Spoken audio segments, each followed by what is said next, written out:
Well, there are conflicting stories about the resignation of Ontario's progressive Conservative leader, Patrick Brown. Earlier this week, Brown said he did not agree to a departure plan after allegations of sexual misconduct. Now, there's an audio tape that tells a very different story. CBC's Megan Fitzpatrick is tracking it all, and she joins us live from Toronto. So, Megan, all of this follows news of Brown being kicked out of caucus. Can you bring us up to speed on what's happening?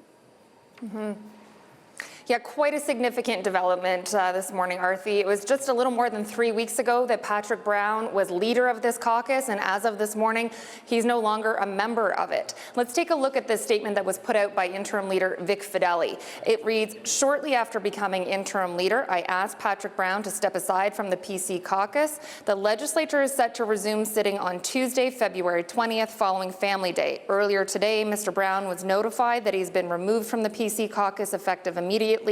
The same procedure was followed when Mr. Brown removed Jack McLaren from the PC caucus." That is a former member of the caucus that now sits as an independent MPP. Patrick Brown has been vowing to clear his name. He denies all the allegations made against him, so we'll have to wait and see whether he fights this move by the interim leader as well. Arthi, it's sure to add to the tension between Patrick Brown and Vic Fedeli. It was Fedeli who said when he took over as interim leader that there was a lot of rot in the party and that he was intent on clearing it up. In an interview this week, Patrick Brown said he hopes that Fedeli regrets making that comment. Now, this is a decision made by the interim leader, not the permanent leader. As we know, there's a leadership race underway now to replace Patrick Brown. PC party members will start voting on March 2nd, and the candidates in that race have been saying different things about whether they think Patrick Brown should be allowed to run in the June election.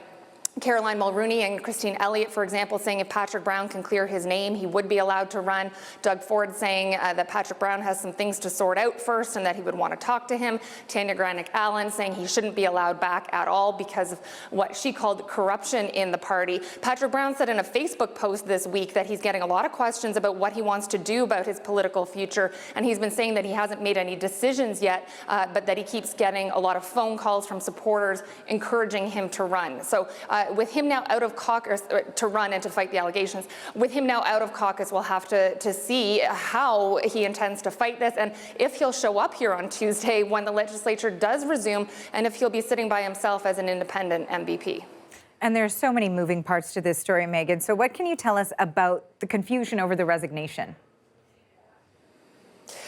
So in an interview this week with Global Television, Patrick Brown was saying that in a conference call the night that CTV first reported these allegations made by two women, that he told caucus he was prepared to do what was best for the party. But he also said in that interview that a resignation letter was sent out without his permission. He said that he thought he would see a draft of the statement before it was put out and that he did not see the statement before it was released publicly. But in this audio that CBC News and other media outlets have obtained this morning, it sounds like he actually wrote the statement himself, along with his Director of Communications, Rebecca Thompson, at the time. Let's take a listen to Patrick Brown's voice in that conference call. You know, when you work 20 hours a day like I do on defeating this government, I would never want to be an obstacle to defeating this government. And I've asked Rebecca to prepare a statement that I will resign, and I've asked her to figure out at what point tomorrow that is best, and she has drafted a statement while you guys were on the call, and she can read it to you if you want to hear what we've put together so far.